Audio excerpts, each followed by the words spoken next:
All right, welcome back to Liberty on Nicotine. I'm your host, posted up beachside like a budget philosopher king, armed with a lawn chair, a questionable tan line, and today's companions, my father, Blue 2025 cigar, and an ice-cold companion, Barks Root Beer, which, let's be honest, has more bite than most state legislatures. That's good. It's real good. Now that I'm out here on the sand, just ahead of heading over to help my Americans for Prosperity crew put together signs for HB 3021 down in South Carolina. Nothing says civic engagement quite like a Sharpie, a folding table, and at least one guy who insists on writing everything in all caps, like he's drafting the Constitution 2.0. But before I go trade sea breeze for poster board fumes, let's settle into something a little deeper. Because this right here, this moment, cigar, drink, ocean, this is what it's all about. There's something beautifully American about sitting outside, lighting up a cigar, and doing absolutely nothing productive. At least nothing that could be measured by a bureaucrat with a clipboard. Because you know what that is? This is unregulated leisure. No permit, no compliance officer, no 47-page PDF explaining proper beach sitting posture. Just me, the tide, and a cigar that would probably require 3 separate federal agencies to approve if it were invented today. The My Father Blue 2025, smooth, a little bold, just enough spice to remind you that life isn't supposed to be sanitized. It's like free enterprise in a cigar form. Complex, occasionally unpredictable, and definitely not something you want overmanaged by people who've never actually tried it. Now, let's talk about what I'm heading into. Good old-fashioned political activism. And I know. Some people hear activism and immediately picture someone glued to a highway or yelling into a megaphone about oat milk subsidies. That's not at all what we're doing. We're tapping into a much older tradition, a very American one.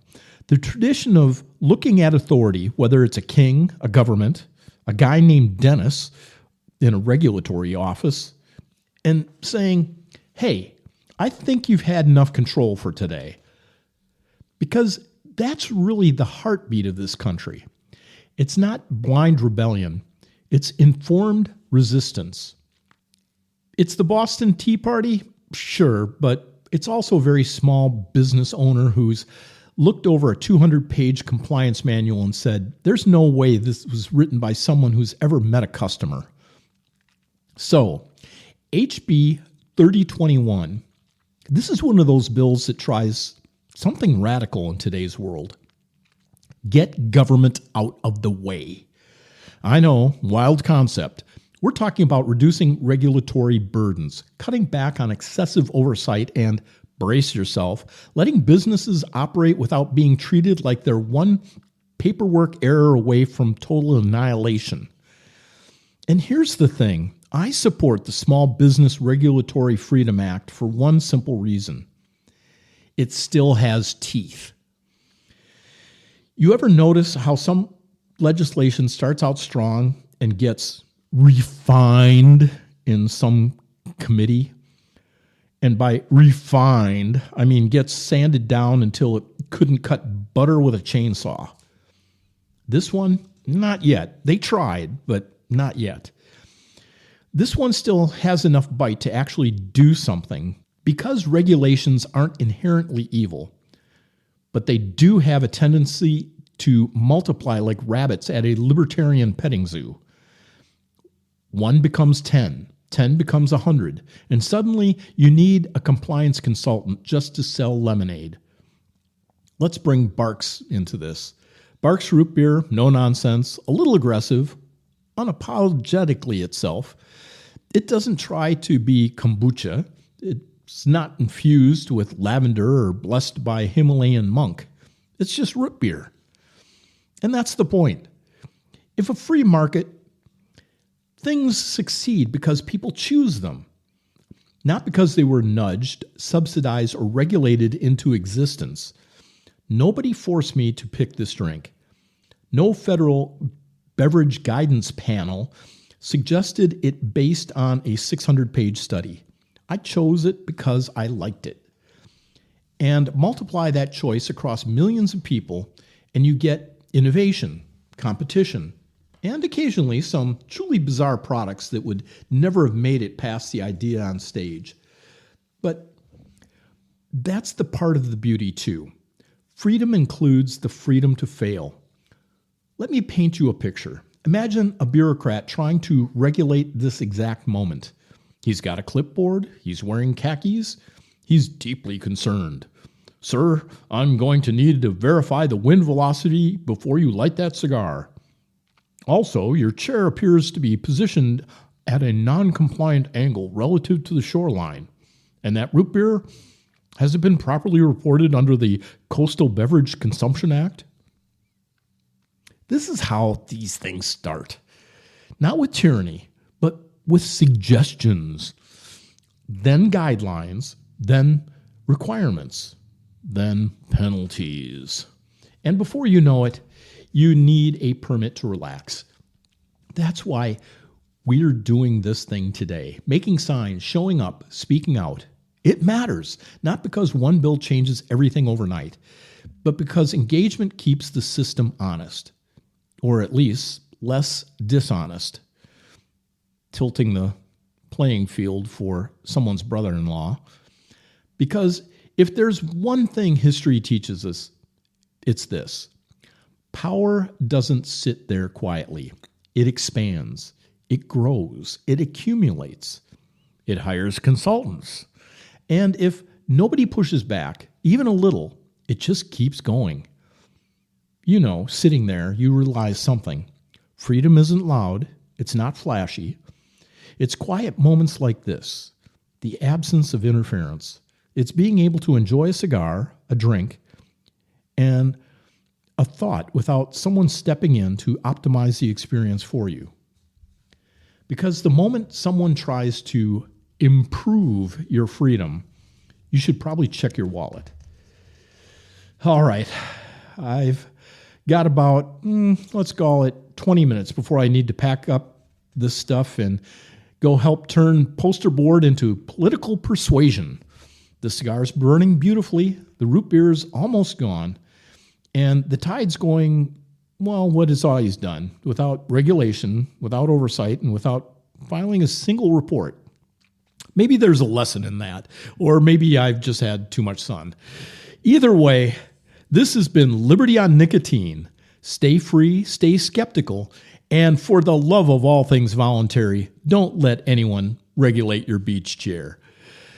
If you want to see more podcasts from Liberty on Caffeine or Liberty on Nicotine or any of our podcasts that we have out there, go to libertycrackmedia.com.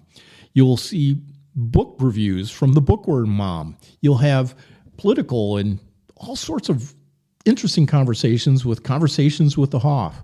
You want to laugh? Try out the Microphone Monkeys. But whatever you do, come on, join us. And if you like what we're doing and you want us to continue, maybe pitch in. Maybe some coins, maybe some volunteer, who knows? Or maybe you want to make a little podcast yourself. Either way, go to libertycrackmedia.com. Midnight glow on a velvet lounge, hand rolled dreams in a smoke-filled cloud. Taxpayers grip, but we slip right through. My right to choose burns in this view. No chains to buy, no walls to hide. Ashes fall, but my spirit flies.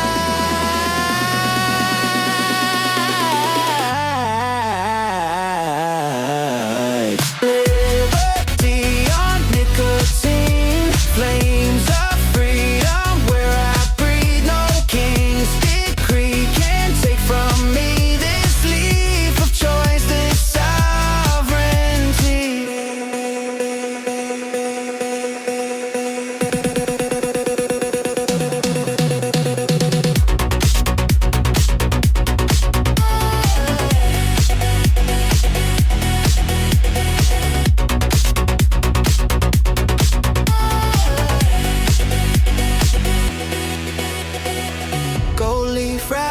like dollar bills.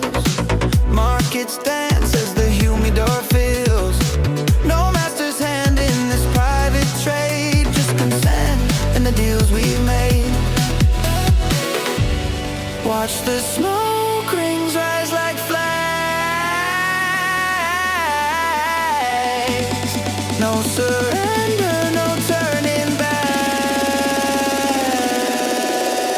Liberty on nicotine, flames of freedom where I breathe. No king's decree can take from me this leaf of choice, this sovereignty.